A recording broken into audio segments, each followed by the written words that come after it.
नमस्कार बंधु माने आपणकर जदि तुला राशि होता है तेबे आजिर एही भिडियोटी को आपण माने शेष पर्यंत निश्चित देखंतु।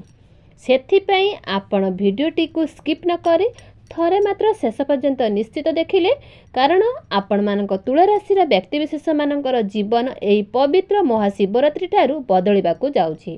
कारण ग्रह नक्षत्रक मान चलन रे बहुत बड़ परिवर्तन होबाकू जाउछि।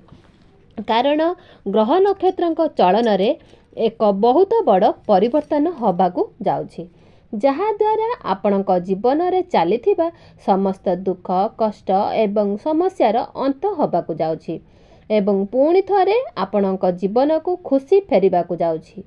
तो सूर्य एवं शनि निजर राशि परिवर्तन करबाकू जाउछंती, जहा प्रभाव रे आपणक जीवन रे किछि बड़ परिवर्तन होबाकू जाउछि। तो यही पवित्र महाशिवरात्रि ठारू आपणक जीवन रे केउ सब परिवर्तन होबाकू जाउछि से विषय रे जानिबा पूर्वरु आपण माने भिडियोटी को माने लाइक करी चैनल टी को सब्सक्राइब कर दियंतु। आपणकर जदि तुला राशि होई थाए तेबे कमेंट बॉक्स रे भक्ति एवं श्रद्धार सहित ओम नमः शिवाय निश्चित लेखंतु।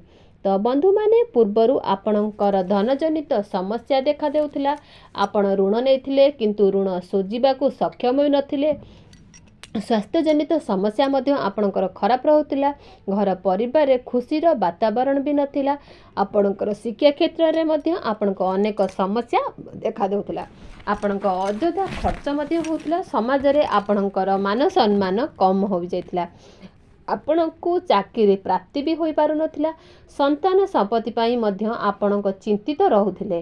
तो आपणकर व्यापार वाणिज्यर मध्य आपणको बहुत क्षति सामना करबाकू पड़ुथिला, प्रेम जीवन रे मध्य समस्या देखा देउथिला। तो एभली जहाँ भी समस्या आपणक जीवन रे चलीथिला ताहा एही पवित्र महाशिवरात्रि ठारू दूर हेबाकू जाउछि।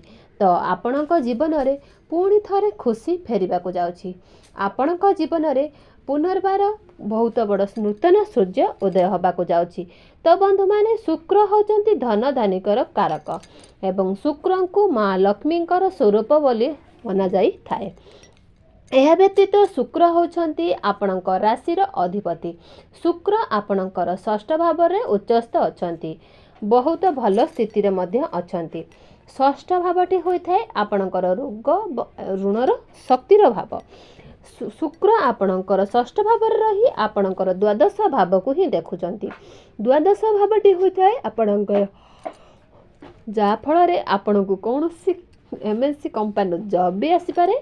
आपण जो तुला राशि व्यक्ति विशेष माने विदेश रे रही जो माने यात्री करचंती किंबा व्यापार वाणिज्य भी करूचंती सेमानंको बहुत सेमानक व्यापार वाणिज्य क्षेत्र रे बहुत अधिक लाभ प्राप्ति हेबो एवं इम्पोर्ट एक्सपोर्ट रे आपण मानक सफलता मिलिबो एवं कॉन्स्टेंट रे काम करूथुबा beauty parlour stationery shop online digital एवं मीडिया रे जदि आपण माने कार्य करथंती तो एई सब क्षेत्र रे आपण को बहुत अधिक सफलता प्राप्ति हेबो एवं दीर्घ धन धरी आपणकर एवं जदि कोनोसी व्यक्ति विशेष माने आपणकर किछि खेती करबा को चाहुथिले किंबा आपणकर जदि जो माने शत्रु थिले आपणकर शत्रु मानकर दृढ़ हब। जेते चेष्टा कले मध्य कोनोसी शत्रु आपणकर क्षति करि पारिबे नाही।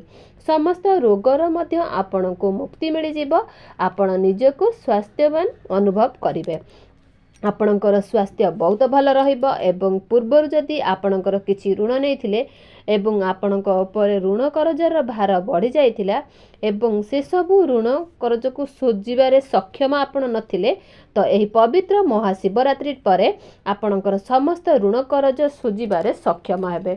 आपणक ऊपर समस्त ऋण करजर भार मध्य उल्हाई जिवो। आपणकर पंचम भाव रे शनि सूर्य एवं आदित्य राजयुग निर्माण करुचंती। पंचम भावटी होइथाए आपणकर शिक्षा क्षेत्रर भाव, प्रेम जीवनर भाव एवं संतानर भाव। ଯେଉଁମାନେ ବିଦ୍ୟାର୍ଥୀମାନେ ଅଟନ୍ତି ସେମାନେ ଏହି ମହାଶିବରାତ୍ରି ପରେ ଆପଣଙ୍କୁ ଶିକ୍ଷା କ୍ଷେତ୍ରରେ ବହୁତ ଅଧିକ ସଫଳତା ମିଳିବ ଏବଂ ଆପଣଙ୍କୁ କୌଣସି ନୂତନ ସ୍ଥାନରେ ଆଡ଼ମିସନ୍ ନେଇପାରନ୍ତି କିମ୍ବା ଆପଣ କୌଣସି ଫର୍ମ ଫିଲ୍ଅପ୍ ମଧ୍ୟ କରିପାରନ୍ତି। ନିଜର ପାଠପଢ଼ାକୁ ନେଇ ଆପଣ କୌଣସି ବଡ଼ ଡିସିସନ୍ ନେଇପାରନ୍ତି। କମ୍ପିଟେଟିଭ୍ ଏକ୍ଜାମ୍ରେ ଆପଣ କୌଣସି ଉତ୍ତୀର୍ଣ୍ଣ ହେବେ। କୌଣସି କିମ୍ବା ଗଭର୍ଣ୍ଣମେଣ୍ଟ ଜବ୍ ଆପଣମାନେ କରୁଛନ୍ତି ତ ସେଥିରେ ମଧ୍ୟ ଆପଣଙ୍କୁ ସଫଳତା ମିଳିବ। ଆପଣଙ୍କର ଜ୍ଞାନ ବଢ଼ିବ, ବୁଦ୍ଧି ବଢ଼ିବ ଏବଂ ନିଜର ଜ୍ଞାନ ବୁଦ୍ଧି ବଳରେ ଆପଣଙ୍କ ପାଠପଢ଼ାରେ ବହୁତ ଅଧିକ ଉନ୍ନତି କରିବେ। ଏହି ମହାଶିବରାତ୍ରି ପରେ ଯଦି ଆପଣଙ୍କର କୌଣସି ଏକ୍ଜାମ୍ ରହିଛି ତ ସେଥିରେ ନିଶ୍ଚିତ ଭାବରେ ଆପଣଙ୍କୁ ବହୁତ ଭଲ ଫଳ ମିଳିବ। ଉଚ୍ଚଶିକ୍ଷା କରିବା ପାଇଁ ଆପଣ ବିଦେଶ ଯାତ୍ରା ମଧ୍ୟ କରିପାରନ୍ତି। ଆପଣଙ୍କର ପ୍ରେମ ଜୀବନରେ ମଧ୍ୟ ଏହି ମହାଶିବରାତ୍ରି ପରେ ବହୁତ ଭଲ ରହିବ। ଯଦି ପୂର୍ବରୁ ଆପଣଙ୍କର କିଛି ସମସ୍ୟା ଲାଗି ରହୁଥିଲା ତ ଆପଣଙ୍କ ମଧ୍ୟରେ କଥାବାର୍ତ୍ତା ବନ୍ଦ ହୋଇଯାଇଥିଲା, କୌଣସି ପ୍ରକାରରେ ଆପଣଙ୍କର ଭୁଲ ବୁଝାମଣା ଥିଲା, ତାହାର ମଧ୍ୟ ସମାଧାନ ହୋଇଯିବ। କାହିଁକିନା ଆପଣଙ୍କର ପଞ୍ଚମ ଭାବରେ ଅଧିପତି ଶନି ଆପଣଙ୍କ ପଞ୍ଚମ ଭାବରେ ହିଁ ରହିଛନ୍ତି, ବହୁତ ଭଲ ସ୍ଥିତିରେ ହିଁ ଅଛନ୍ତି, ଯାହାକି ଆପଣଙ୍କର ପ୍ରେମ ଜୀବନ ପାଇଁ ବହୁତ ଶୁଭ ପ୍ରଭାବ ପକାଇବ। ଆପଣ ଦୁଇ ଜଣ ମିଶି କୁଆଡ଼େ ବୁଲିବାକୁ ବି ଯାଇପାରନ୍ତି। ଆପଣଙ୍କ ମଧ୍ୟରେ ଭଲ ପାଇବା ବଢ଼ିବ ଏବଂ ବୁଝାମଣା ମଧ୍ୟ ଠିକ୍ ରହିବ। ବନ୍ଧୁମାନେ, ମଙ୍ଗଳ ଏବଂ ନବମ ଭାବରେ ବିରାଜମାନ ଅଛନ୍ତି। ମଙ୍ଗଳ ଆପଣଙ୍କର ଭାଗ୍ୟ ଭାବରେ ରହି ଆପଣଙ୍କର ଭାଗ୍ୟରେ ବୃଦ୍ଧି କରାଉଛନ୍ତି, କାରଣ ମଙ୍ଗଳ ହେଉଛନ୍ତି ଆପଣଙ୍କର ରାଶିରେ ଦ୍ୱିତୀୟ ଏବଂ ସପ୍ତମ ଭାବର ହିଁ ଅଧିପତି। ଦ୍ୱିତୀୟ ଭାବଟି ହୋଇଥାଏ ଆପଣଙ୍କ ଧନର ଭାବ, ବାଣୀର ଭାବ, ଜୀବନ ସାଥୀର ଭାବ, ଡେଲି ଇନକମ୍ ଅର୍ଥାତ୍ ଆପଣଙ୍କର ବେପାର ବାଣିଜ୍ୟର ଭାବ। ତ ଦ୍ୱିତୀୟ ଏବଂ ସପ୍ତମ ଭାବର ଅଧିପତି ହୋଇ ମଙ୍ଗଳ ଆପଣଙ୍କର ନବମ ଭାବରେ ଅର୍ଥାତ୍ ଭାଗ୍ୟ ସ୍ଥାନରେ ବିରାଜମାନ ଅଛନ୍ତି। ତ ଭାଗ୍ୟ ବଳରେ ଆପଣଙ୍କୁ ବହୁତ ଧନ ପ୍ରାପ୍ତି ହେବ। ଏହି ପବିତ୍ର ମହାଶିବରାତ୍ରି ପରେ ଆପଣଙ୍କୁ କୌଣସି ବଡ଼ କାର୍ଯ୍ୟର ଆରମ୍ଭ କରିପାରନ୍ତି। ତ ବଡ଼ ଇନଭେଷ୍ଟମେଣ୍ଟ ମଧ୍ୟ କରିପାରନ୍ତି। ସେୟାର ମାର୍କେଟ, ଷ୍ଟକ୍ ମାର୍କେଟ ଏବଂ ଟ୍ରେଡିଂରେ କାମ କରୁଥିବା ବ୍ୟକ୍ତିବିଶେଷମାନଙ୍କୁ ଅଚାନକ ଧନ ପ୍ରାପ୍ତି ହେବ ଏବଂ ଆପଣଙ୍କୁ କୌଣସି ଭୂମି, ପ୍ରପର୍ଟି, ଜମି ଏବଂ ଯାନବାହନ ଇତ୍ୟାଦି କିଣାକିଣି କରିବା ପାଇଁ ମନ ବଳାଇ ପାରନ୍ତି କିମ୍ବା କିଣାକିଣି କରିପାରନ୍ତି। ନୂତନ ଗୃହ ନିର୍ମାଣ କରିବାକୁ ମଧ୍ୟ ଇଚ୍ଛା କରିପାରନ୍ତି। ଆପଣ କୌଣସି ଧାର୍ମିକ ସ୍ଥାନକୁ ଯାତ୍ରା କରିପାରନ୍ତି। ଧାର୍ମିକ କାର୍ଯ୍ୟକଳାପରେ ଆପଣଙ୍କର ମନ ବଳାଇବ ଏବଂ ଧାର୍ମିକ କାର୍ଯ୍ୟକଳାପରେ ଆପଣଙ୍କର ନିଜର ଅର୍ଥ ମଧ୍ୟ କିଛି ରୋଜଗାର କରିପାରିବେ। ନିଜକୁ ଉତ୍ସାହମୂଲ୍ୟ ବୋଲି ମନେ କରାଇବେ, କାରଣ ଆପଣଙ୍କର ମଙ୍ଗଳଙ୍କର ଦୃଷ୍ଟି ଆପଣଙ୍କର ଦ୍ୱାଦଶ ଭାବ ଉପରେ ହିଁ ରହୁଅଛି, ତୃତୀୟ ଭାବରେ ରହୁଅଛି। ତୃତୀୟ ଭାବଟି ହୋଇଥାଏ ସାହସ ଏବଂ ପରାକ୍ରମର ଭାବ।